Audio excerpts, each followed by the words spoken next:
요즘 승무원들 사이에서는 한국 노선에 들어가려고 경쟁이 치열하다고 하죠. 오죽하면 한국 남자와 썸씽을 만들기 위해 한국 노선에 들어가면 한국어로 말을 걸 수 있도록 따로 연습까지 한다고 할 정도인데요. 오늘 이야기의 주인공은 승무원들 사이에서도 체력 좋고 예쁘기로 소문난 프랑스 승무원입니다. 평소와 다름없는 비행 중 예상치 못하게 그 자리에 쓰러지고 말았는데요. 그런 그녀에게 급하게 다가온 한국 남자가 모두가 보는 앞에서 셔츠를 벗겼지만 그녀는 꼼짝도 하지 못했다고 합니다. 대체 무슨 일일까요? 구독과 좋아요는 감동블라썸 영상 제작에 큰 힘이 됩니다. 제 이름은 클레르입니다. 파리 출신의 승무원이죠. 하늘을 나는 것은 어릴 적부터 제 꿈이었어요. 그 푸른 창공 위에서 자유롭게 일하며 세계 곳곳을 누비는 삶이 저에게는 가장 완벽한 행복이었습니다. 15살 때 처음 비행기를 타고 느꼈던 그 짜릿함, 구름 위를 걷는 듯한 그 느낌을 잊을 수 없었어요. 그렇게 저는 승무원이 되었고 5년 차에 접어든 지금까지 단 한 번도 제 선택을 후회한 적이 없었습니다.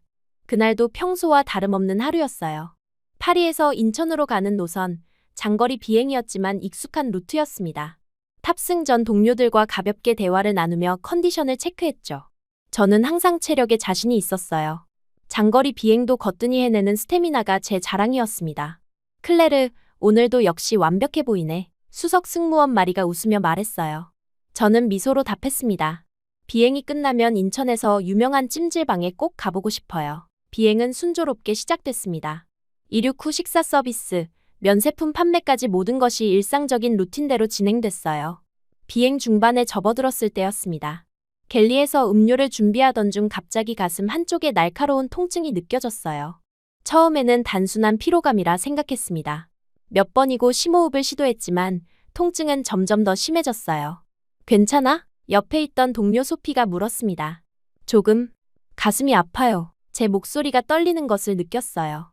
그 순간 마치 누군가가 제 가슴을 강하게 누르는 듯한 압박감이 밀려왔습니다. 숨을 쉴 때마다 날카로운 통증이 찌르듯 느껴졌어요. 소피의 얼굴이 순간적으로 흐려졌다가 다시 선명해지기를 반복했습니다. 제 시야가 흔들리고 있었어요. 클레르? 클레르. 소피의 목소리가 멀리서 들려오는 것 같았습니다. 저는 트롤리를 붙잡으려 했지만 손이 제대로 움직이지 않았어요. 다리에 힘이 빠지는 것을 느끼며 바닥으로 주저앉았습니다. 호흡이 점점 얕아지고 빨라졌어요. 마치 물속에서 숨을 쉬려는 것 같은 기분이었습니다. 점점 의식을 잃어가는 상황이었습니다. 펜은 제 역할을 제대로 하지 못하고 있었어요. 의사 선생님 계십니까? 의료 응급 상황입니다. 기내 방송이 울려 퍼졌습니다. 의식이 점점 흐려지는 와중에도 승객들의 동요하는 목소리가 희미하게 들렸어요. 평소 같았으면 진정시켜야 할 상황이었지만 이제는 제가 도움이 필요한 사람이 되어 있었습니다. 얼마나 시간이 흘렀는지 모르겠어요. 누군가 제 이름을 부르는 소리, 다급한 발소리, 그리고 혼란스러운 대화들만이 간간히 들려왔습니다.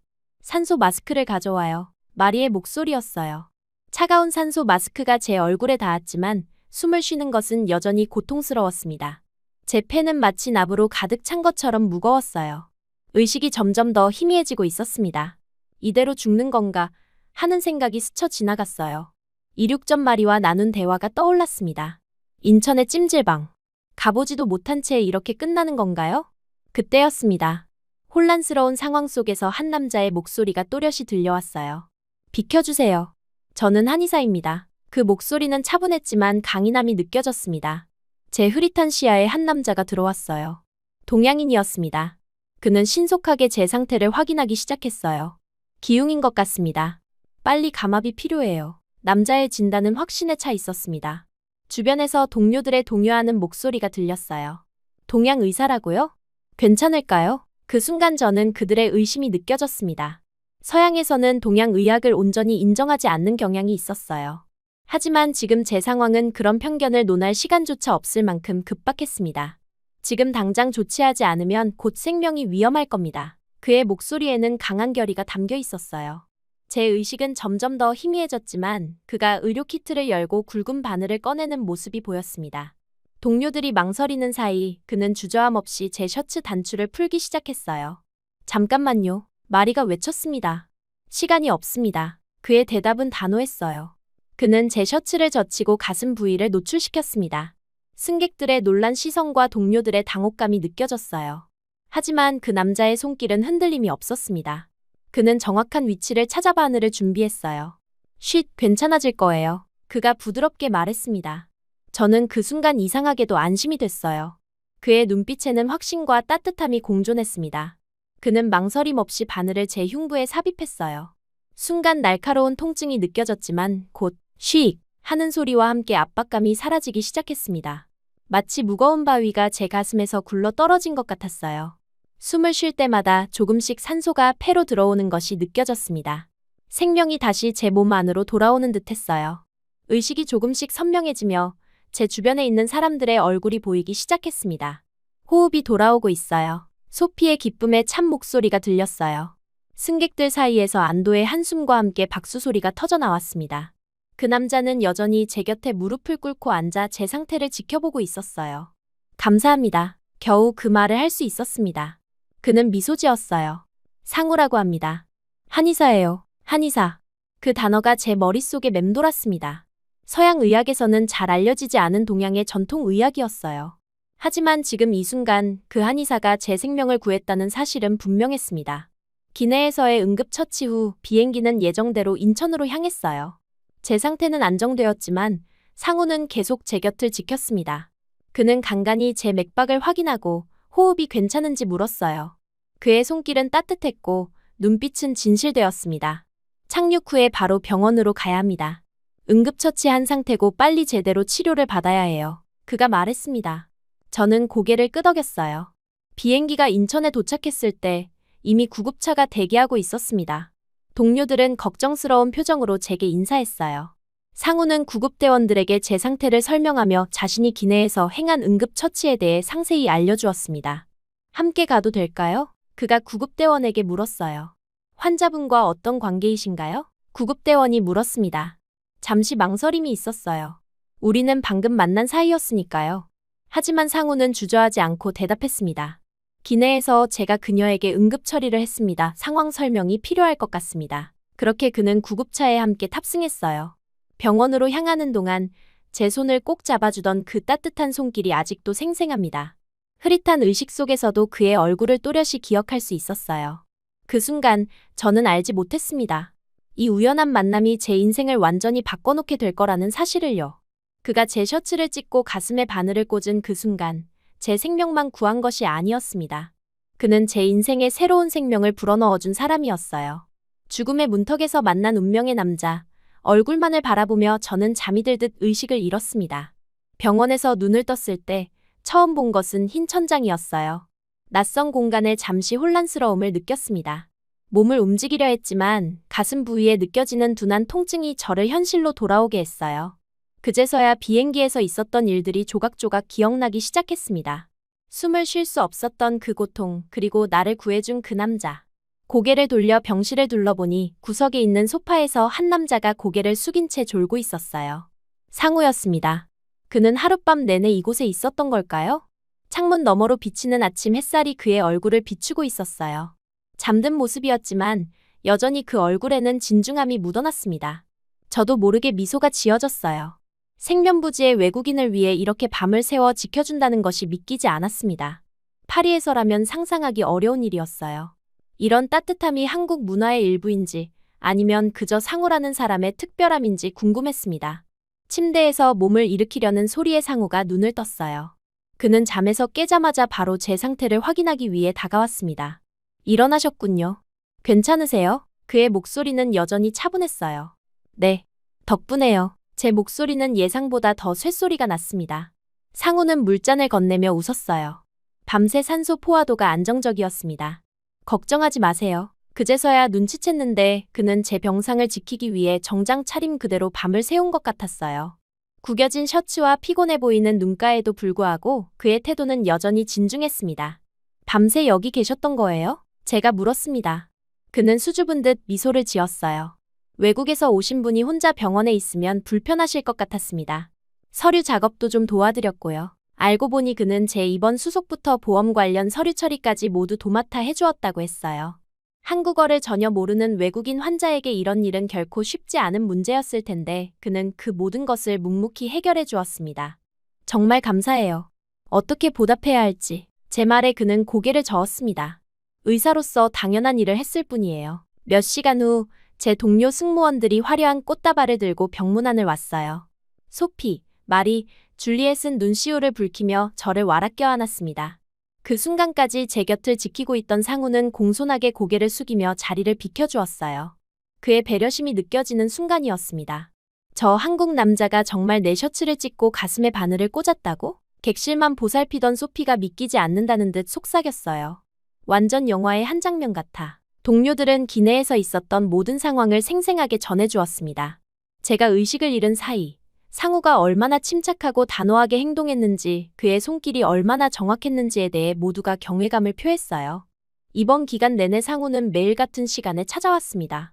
때로는 한국 전통 인삼차를, 때로는 회복에 좋다는 제철 과일을 정성스레 깎아 가져왔어요. 폐에 공기가 잘 차는지 확인해야 해요. 제가 응급처치를 했으니 끝까지 책임지고 싶습니다. 라는 그의 진심 어린 말에 가슴이 두근거렸어요. 우와, 로맨스 영화 같아. 마리가 제 귓가에 장난스럽게 속삭였습니다. 동료들의 호들갑에 얼굴이 화끈거렸지만 솔직히 그의 관심이 싫지 않았어요. 퇴원 전날 밤 용기를 내어 상우에게 말했습니다. 제 생명의 은인인데 적어도 감사 식사는 대접하고 싶어요. 그는 수줍은 미소를 지으며 그럼 한국 음식은 어떠세요? 라고 답했어요. 그렇게 우리의 첫 데이트가 정해졌습니다. 그렇게 우리의 첫 식사 약속이 이루어졌어요. 퇴원 허가를 받은 다음 날 상우는 병원 근처의 조용한 한식당으로 저를 안내했습니다. 저는 프랑스에서도 몇 번 한식을 접해본 적이 있었지만 본고장의 맛은 역시 달랐어요. 상우는 메뉴 하나하나를 친절하게 설명해 주었고 한국 음식을 먹는 방법까지 차근차근 알려주었습니다. 한국에서는 음식을 함께 나눠 먹는 문화가 있어요. 이것은 우리가 가족처럼 서로를 생각한다는 의미입니다. 그가 설명하는 동안 저는 그의 말에 담긴 따뜻함을 느낄 수 있었어요. 식사를 하며 우리는 서로에 대해 조금씩 알아갔습니다. 상우는 서울 외곽의 작은 한의원을 운영하고 있었어요. 그는 현대의학을 공부한 뒤 전통 한의학으로 방향을 바꾸었다고 했습니다. 두 의학을 모두 이해하는 것이 환자를 더 잘 치료할 수 있다는 그의 철학이 인상적이었어요. 서양에서는 한의학을 어떻게 생각하나요? 그가 물었습니다. 솔직히 말하자면 저를 포함한 대부분의 서양인들에게 한의학은 여전히 신비롭고 때로는 의심스러운 영역이었어요. 하지만 그의 손길로 제 생명이 구해진 지금 그런 편견이 얼마나 무의미한지 깨달았습니다. 사실 많이 알려지지 않았어요. 하지만 당신이 내 생명을 구했으니 이제 저는 확실히 믿게 됐습니다. 제 말에 그는 웃음을 터뜨렸어요. 상우는 자신의 일상을 소박하게 들려주었습니다. 아침 일찍 일어나 명상으로 하루를 시작하고 한의원에서 환자들을 돌보며 가끔은 전통 약초를 찾아 시골로 나간다고 했어요. 그의 이야기 속에는 환자를 향한 진심 어린 마음이 묻어났습니다. 단순히 병을 고치는 것이 아니라 사람 전체를 치유하려는 그의 접근 방식은 현대의학에서 종종 잃어버리는 부분이었어요. 몸과 마음은 분리될 수 없어요. 둘 다 균형이 맞아야 진정한 건강을 얻을 수 있습니다. 그의 말은 단순하면서도 깊은 울림이 있었습니다. 식사를 마치고 나오면서 상우는 제게 한국에 얼마나 머물 예정인지 물었어요. 사실 저는 이번 한국 일정으로 체류 대기하면서 추가로 휴가를 받은 상태였습니다.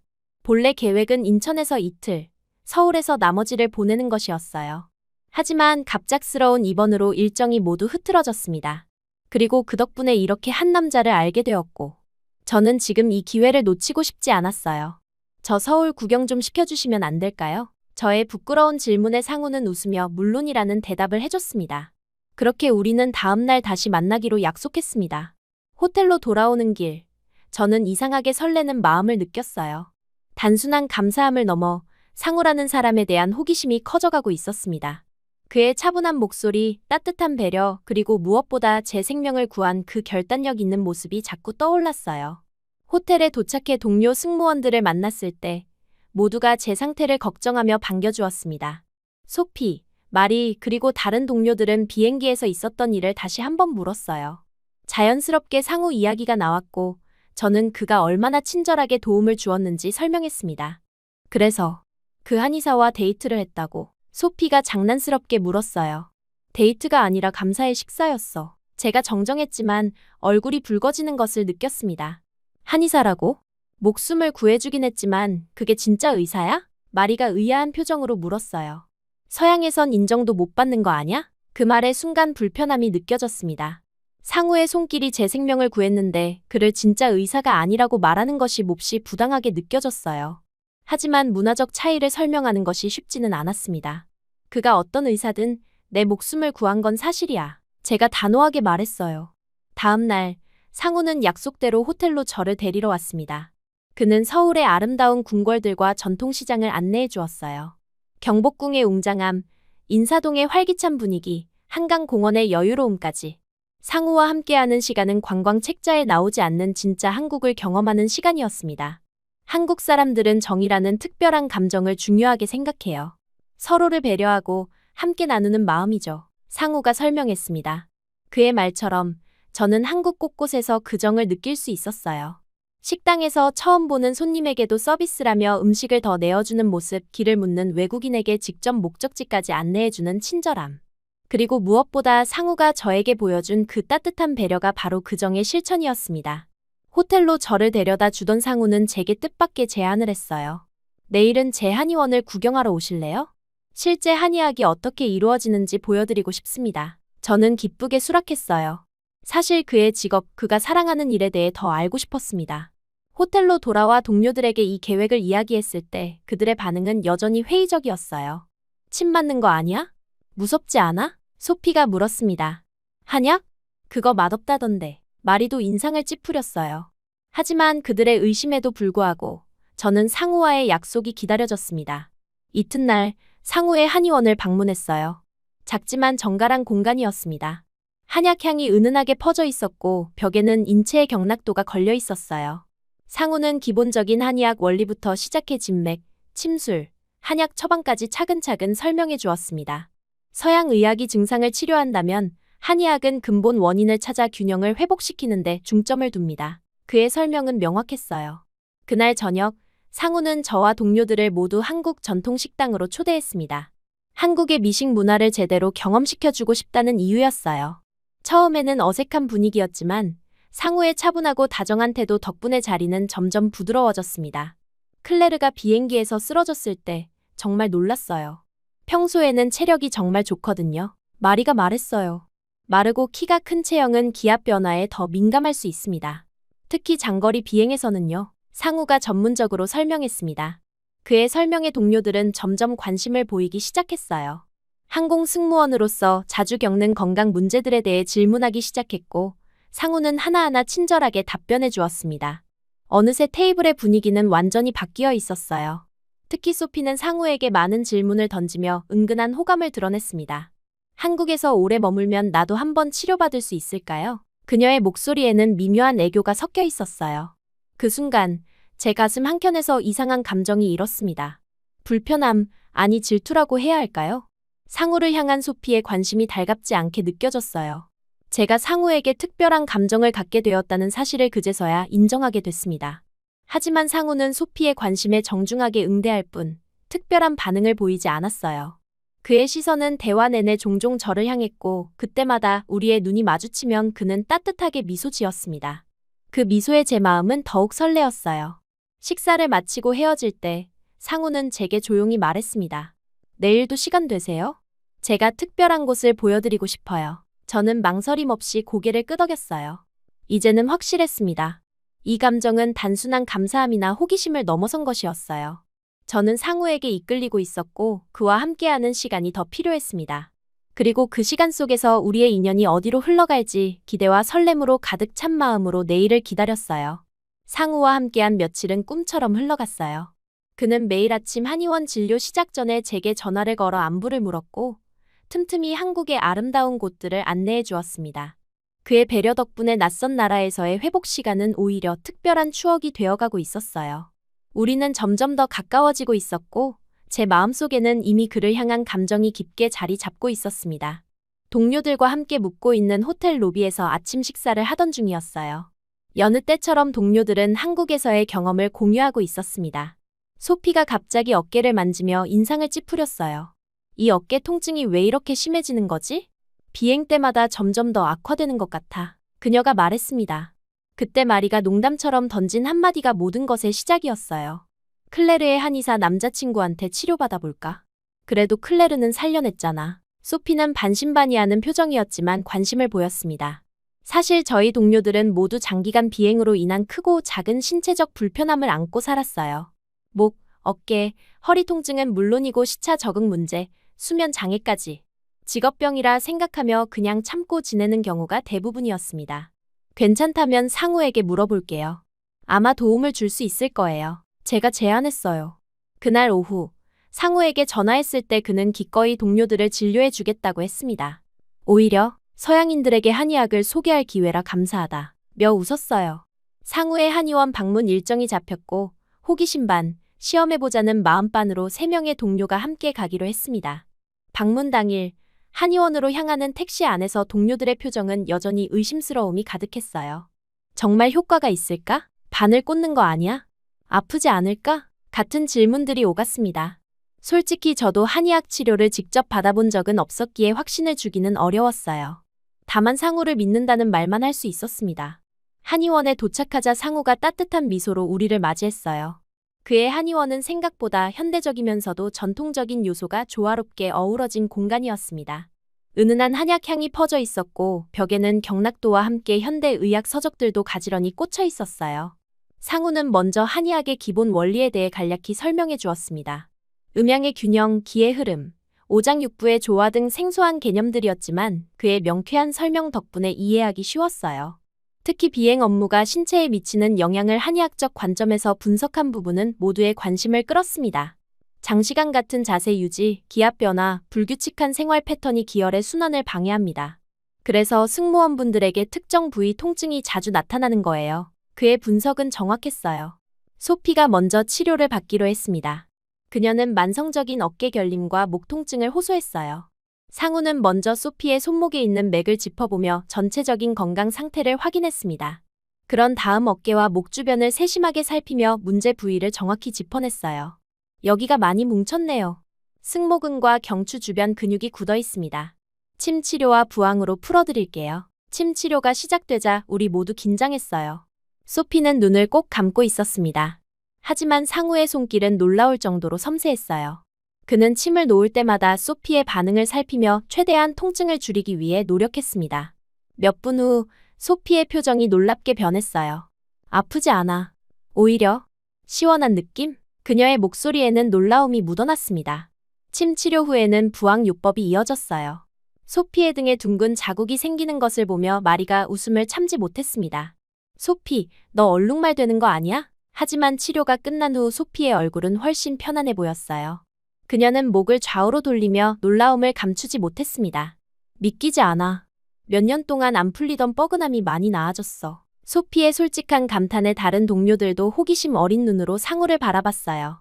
다음은 말이었습니다. 그녀는 발목 통증으로 오랫동안 고생했어요. 하이힐을 신고 오랜 시간 서 있는 승무원의 직업 특성상 흔한 문제였지만 마리의 경우는 예전 염좌의 후유증으로 특히 심했습니다. 상우는 발목 주변의 경혈점을 자극하고 특별히 제조한 한방 연고를 발라주었어요. 그리고 추나요법이라는 특별한 마사지 기법으로 발목 관절을 부드럽게 교정해 주었습니다. 마지막 동료인 줄리엣은 심한 편두통에 시달렸어요.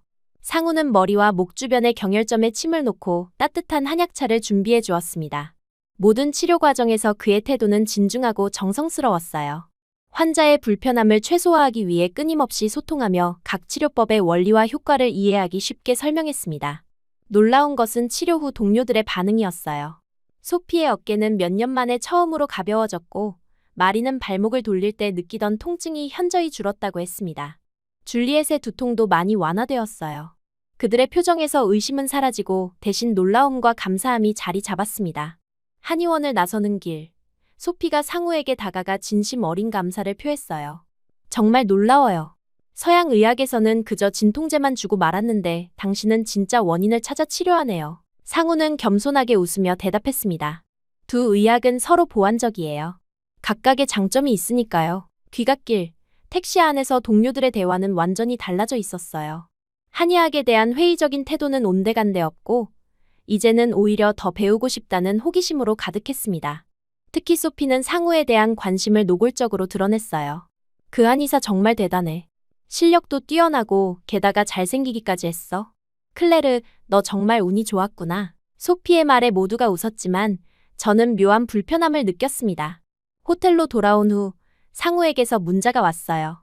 동료분들 상태는 어떤가요? 불편함은 없으신지요? 그의 세심한 배려가 담긴 문자에 미소가 지어졌습니다.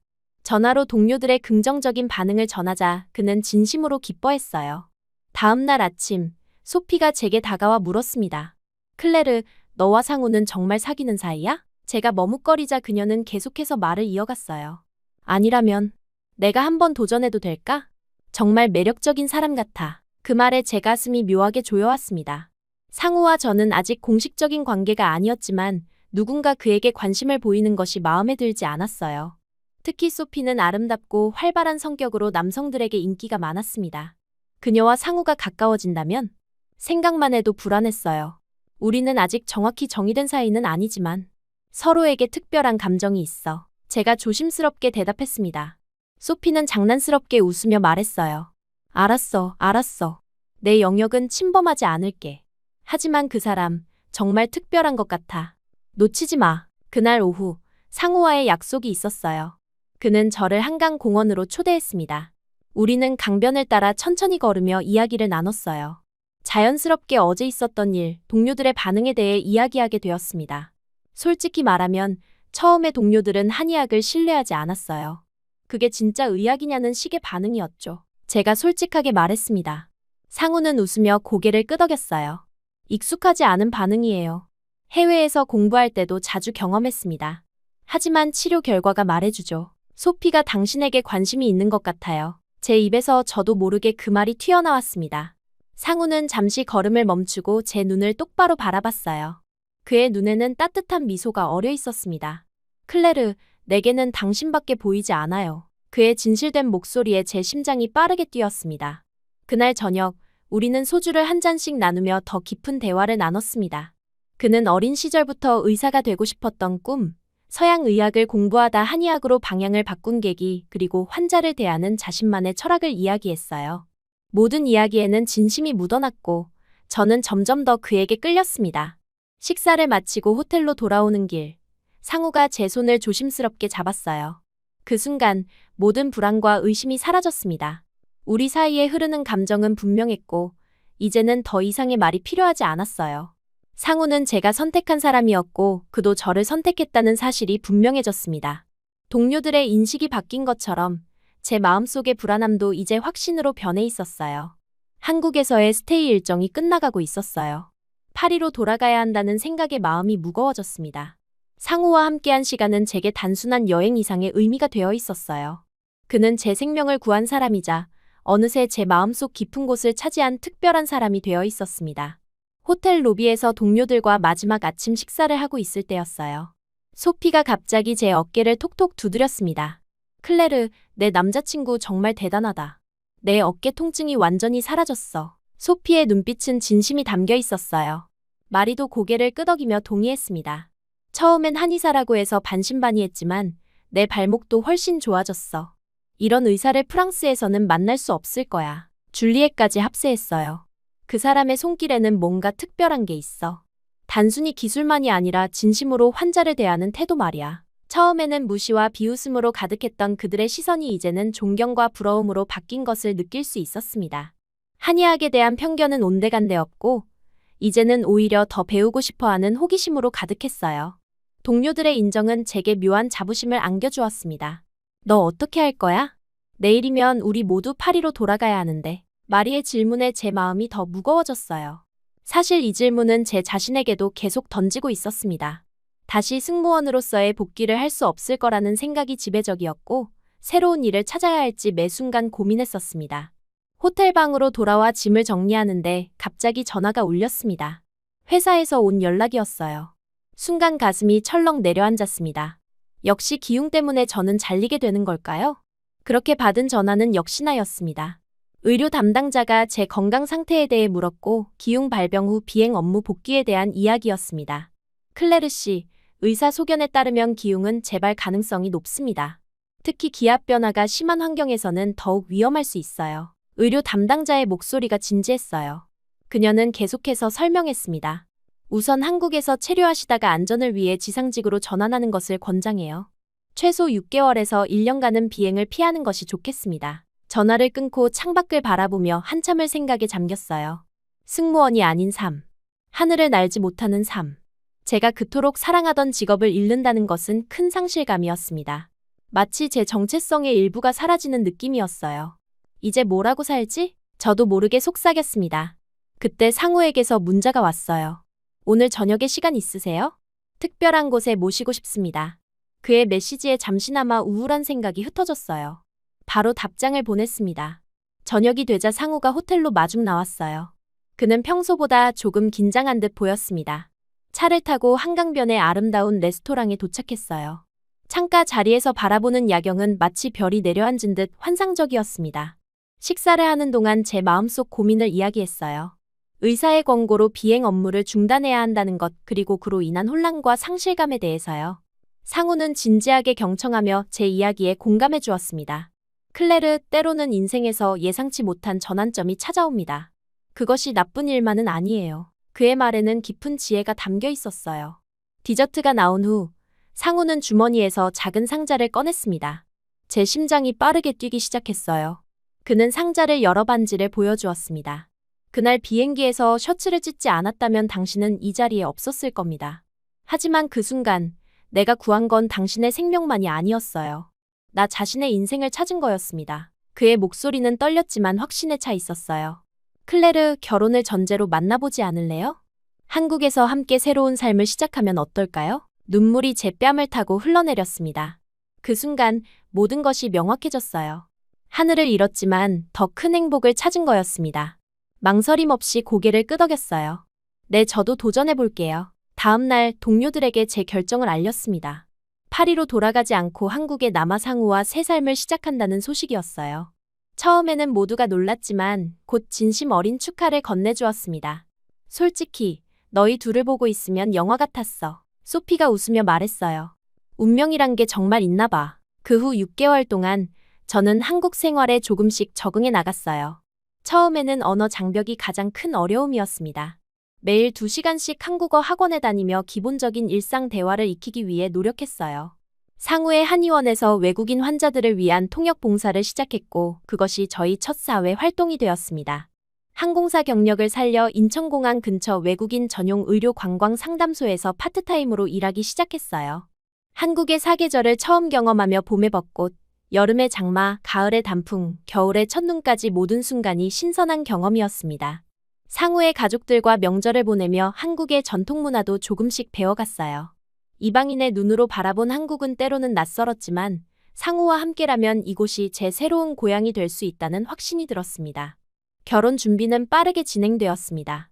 제 부모님은 처음에 걱정했지만 화상통화로 상우를 만난 후 조금씩 마음을 열기 시작했어요. 그의 진지함과 따뜻함은 언어의 장벽을 넘어 전해졌습니다. 2달 후 제 부모님은 결혼식을 위해 한국을 방문하기로 했어요. 상우의 부모님을 처음 만난 날은 긴장되었습니다. 전통적인 한국 가정에서 외국인 며느리를 어떻게 받아들일지 걱정됐어요. 하지만 그분들의 뜻한 환대는 모든 걱정을 불식시켰습니다. 상우의 어머니는 저를 꼭 안아주시며 우리 아들이 이렇게 이쁜 아가씨를 만나다니 천사를 데려왔네 라고 말씀하셨어요. 비록 통역을 통해 대화했지만 그 마음은 충분히 전해졌습니다. 한국식 상견례는 색다른 경험이었어요. 양가 부모님이 처음 만나는 자리에서 문화적 차이로 인한 작은 어색함도 있었지만 곧 웃음과 정으로 가득 찬 시간이 되었습니다. 제 아버지는 서툰 젓가락질로 음식을 집으려다 여러 번 실패하셨지만 끝내 성공했을 때는 모두가 박수를 쳐주었어요. 상우의 부모님은 미리 준비한 프랑스어로 봉주르 비앙브니 라고 인사하셨고 그 노력에 제 부모님은 감동받으셨습니다. 언어는 달라도 마음은 통하는구나. 식사를 마친 후 제 어머니가 말씀하셨어요. 결혼식 준비 과정에서 저는 한국어를 배우기 시작했고 상우는 프랑스어 공부에 더 힘을 쏟았습니다. 우리는 서로의 문화를 이해하고 존중하며 함께 새로운 문화를 만들어가고 있었어요. 한국 생활에 적응하는 것이 쉽지만은 않았지만 상우의 도움으로 하나씩 극복해 나갔습니다. 결혼식 날, 하객석에는 동료 승무원들도 자리하고 있었어요. 소피, 마리, 줄리엣. 그들은 특별히 휴가를 내고 이 자리에 참석해 주었습니다. 서약을 교환하는 순간 상우의 눈에는 깊은 사랑이 담겨 있었어요. 저는 떨리는 목소리로 말했습니다. 당신은 내 생명을 구했고, 이제는 내 인생의 남자가 되었어요. 이 순간이 새로운 시작이에요. 상우는 제 손을 꼭 잡으며 대답했어요. 당신을 만난 것은 내 인생 최고의 행운입니다. 앞으로의 모든 순간을 함께하겠습니다. 축하 파티에서 소피가 제게 다가와 속삭였습니다. 나도 한국 남자 같은 사람 만나고 싶어. 너무 부러워. 우리의 결혼 소식은 항공사 소식지에도 실렸어요. 하늘에서 시작된 운명적인 만남이라는 제목의 기사였습니다. 비행 중 응급 상황에서 만난 승무원과 한의사의 로맨틱한 이야기는 많은 이들에게 감동을 주었어요. 결혼 후 상우의 한의원에서는 종종 외국인 환자들을 상담하는 일을 돕기도 했습니다. 제 경험을 바탕으로 서양인들에게 한의학을 소개하는 작은 강의도 열었어요. 이전에 저처럼 한의학에 대한 편견을 가졌던 사람들이 그 가치를 발견하는 모습을 보는 것은 특별한 보람이었습니다. 상우와 함께 한강변을 걷고 있을 때였어요. 그날은 우리가 처음 만난 비행기 사고의 기념일이었습니다. 강물에 비친 도시의 불빛을 바라보며 저는 지난 시간을 돌아보았어요. 때로는 삶에서 가장 어두운 순간이 가장 밝은 빛의 시작이 되기도 하는 것 같아요. 제가 말했습니다. 상우는 제 손을 꼭 잡아주었어요. 앞으로의 여정도 함께하자. 이건 시작일 뿐이니까. 그렇게 저는 한국에서 새로운 삶을 시작했습니다. 하늘에서 운명적으로 만난 사람과 함께. 기웅으로 이른 하늘 대신 저는 더 큰 행복을 찾았어요. 이제 제 앞에는 새로운 여정이 펼쳐져 있었고 그 여정을 함께할 사람이 있다는 것이 가장 큰 축복이었습니다.